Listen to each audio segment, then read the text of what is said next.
One of the ways to solve quadratic equations is by completing the square, and you want to use this method whenever it's not factorable. So what you want to do is just basically starting with completing the square. If you want to know what goes in the blank, in order to complete the square, you have to have a squared term, like a quantity squared. So what you do is don't worry about the sign in front of x because you've already written it down. So you write the x, you carry down the sign, the x squared, you carry down the sign. Now you didn't just not write the square there, it's over here. Whatever's in front of x, you divide it by 2. So 4 divided by 2 is 2, and then you square it. So that's 4. So what you want to do is see how this 2 has a squared with it, and this blank is with the squared. So that's basically what it's asking you to do, is just put that in there. Okay, you would work it with it further if you were going to actually complete the square or solve it. So now I'm going to show you how to do that. Okay, so again, you take whatever's in front of x and you divide it by 2. 6 divided by 2 is 3, and you square it. 3 times 3 is 9. So that's what actually would go in the blank there. It would be x squared plus 6x plus 9. Now we don't have an equal sign on this one, but the next one we do. So we're actually going to take it out all the way. So what we want to do is you still take what's in front of x, 6, you divide it by 2. 6 divided by 2 is 3, and you square it. 3 times 3 is 9. So that means you bring down your x, you bring down the sign after it. Whatever's with this square, when you did this process over here, that's what goes here, equals 5. Now this 9, since you have an equal sign, the 9 goes after the equal sign. So you would have x plus 3 squared equals 14. So that's how you would complete the square. Now I'm going to show you how to complete the square and find the roots, which is the answer. And that would actually be taking this out all the way. So there's two different scenarios. One is where you have no number in front of x squared, and the other is when your leading coefficient is other than 1. So what you want to do is you want to get your x's by themselves. So the first thing I'm going to do is get rid of this negative 4. So the opposite of negative 4 is positive 4. So I'm going to add 4 to both sides. Bring down my x squared. Bring down my 6x. Opposites cancel. Equals 36 plus 4 is 40. Now what I want to do is complete the square. So I'm going to look at what's in front of x. I'm going to divide it by 2. 6 divided by 2 is 3. I'm going to square that. That's going to be equal to 9. So I make my parentheses with a squared. You write down the x. You write down the sign after it. Now what goes in this blank here is whatever had the square over here. So that's a 3 equals 40. And then you have to, whatever's after the equal sign here, after you squared it, that gets added to here. So I have the quantity x plus 3 squared equals 49. I just completed the square. Now I'm going to use that to solve it.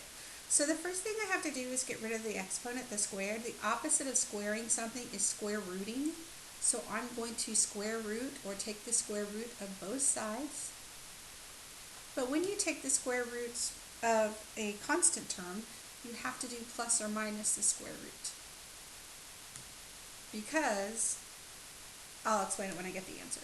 Okay, so opposites cancel. X plus 3 equals, okay, square root of 49 is 7, so plus or minus 7. The reason you have to put the plus or minus is because 7 times 7 is 49, but negative 7 times negative 7 is also 49. So you have to include both when you're taking the square root of a constant. Okay, x is still not by itself, so I'm going to subtract 3 from both sides. So x, opposites cancel, equals, okay, at this point I'm going to split this up so I can actually work with it. So I've got negative 3 plus 7 and negative 3 minus 7.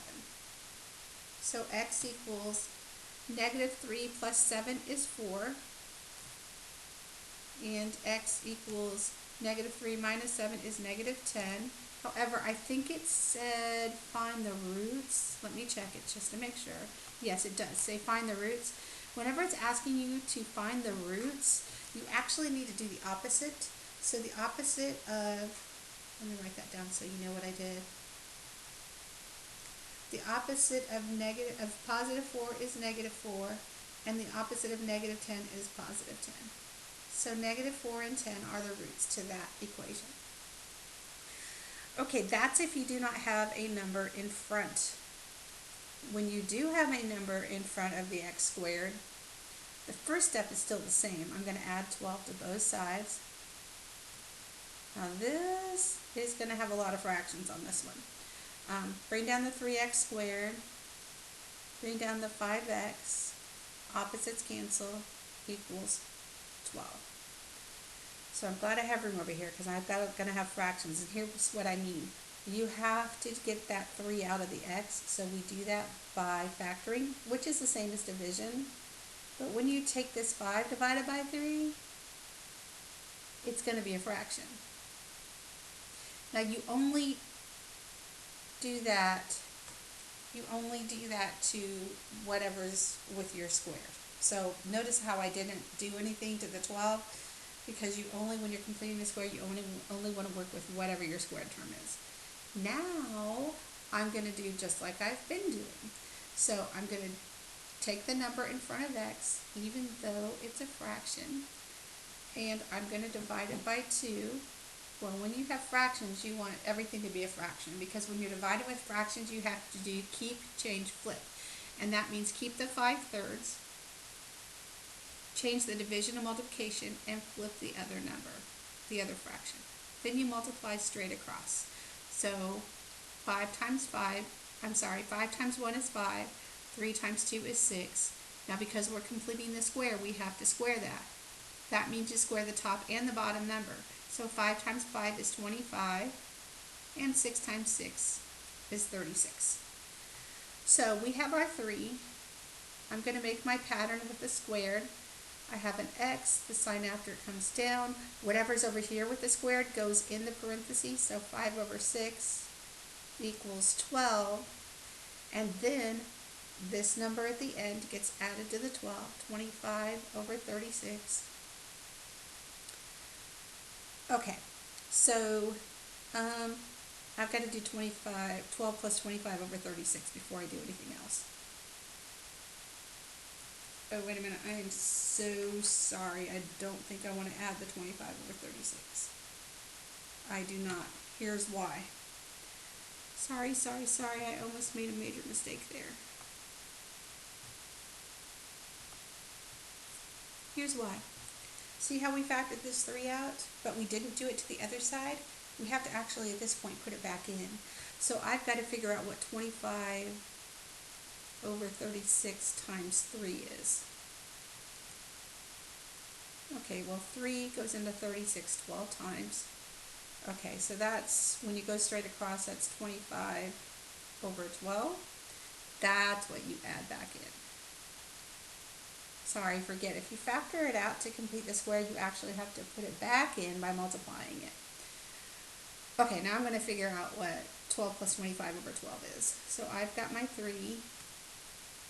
I've got my x plus 5, 6, quantity squared equals, okay, 12 over 1 plus 25 over 12. There's different ways to add fractions. This is how I do it. I multiply the bottom. So 1 times 12 is 12. I cross multiply the top. So 12 times 12 is 144 plus 25 times 1 is 25. So that's 169 over 12. I told you, there's a lot of fractions. This one's kind of ugly. You got to be careful with it. Now, before we take the square root, we have to isolate this quantity, which means we're going to have to divide both sides by 3, which pretty much means that. Top cancels with bottom, so I have x plus 5, 6 quantity squared equals, okay, keep, change, flip, 169 over 12 times 1 over 3. Okay, so that's equal, when you multiply across, that's equal to 169 over 36. And I'm very happy to see that number. You're going to see why in a minute. Okay, so now we have to get rid of the square by doing the opposite. We are going to square the quantity, take the square root. When you take the square root of a regular number, a constant, you have to put plus or minus. Okay, so opposites cancel. X plus 5, 6 equals plus or minus. Okay, you got to take the square root of both of these. The square root of 169 is 13. The square root of 36 is 6. X is still not by itself. We have to subtract 5, 6 from each side. And I'm going to need to do this.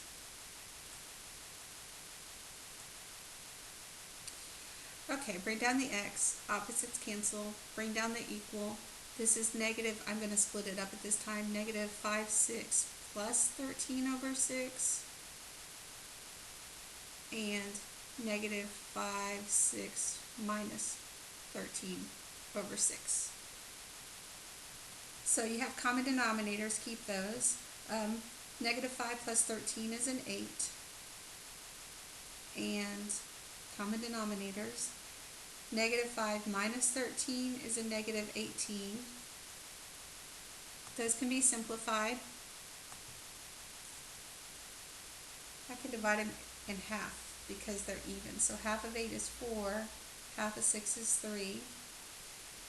And then negative 18 divided by 6, that divides evenly. That's a negative 3. But because they wanted the roots, you've got to take the opposite. So the opposite of positive 4/3 is negative 4/3. And the opposite of negative 3 is positive 3. And finally, you have your answer.